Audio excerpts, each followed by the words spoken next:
welcome to the People's Dialogue Festival. Let's go around and see what's happening.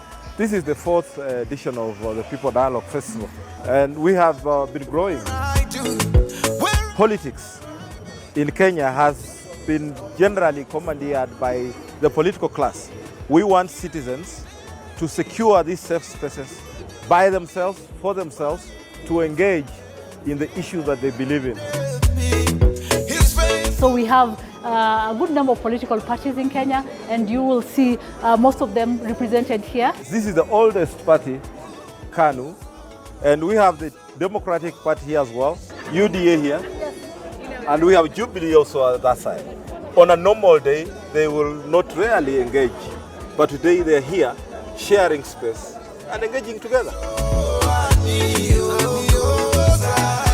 And then in the evening, we have artists performing, and the artists don't just come in to perform.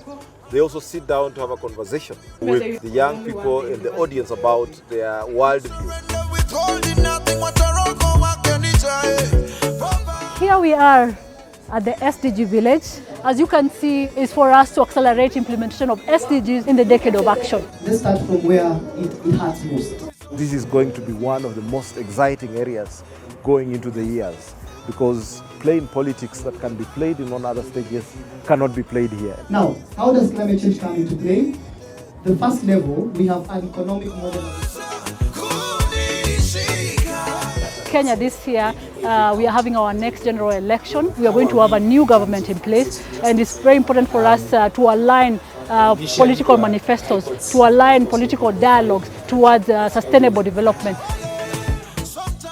Last year, we had 25 SDG champions from Kenya coming to Denmark to have a learning program on policy dialogue and SDG implementation. I'm so grateful that this learning has come into action.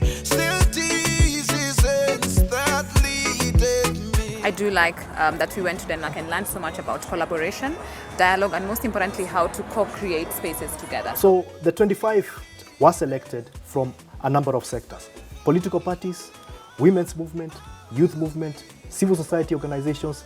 We met leaders in Denmark, discussed different SDGs and how they're progressing in Denmark. Being the decade of action, we need to do more. So this is part of doing more towards achieving Agenda 2030.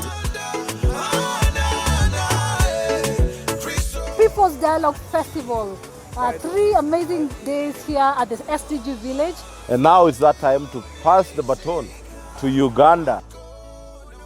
See you next year in Nairobi and Kampala. Woo! Hey! Hey! Hey!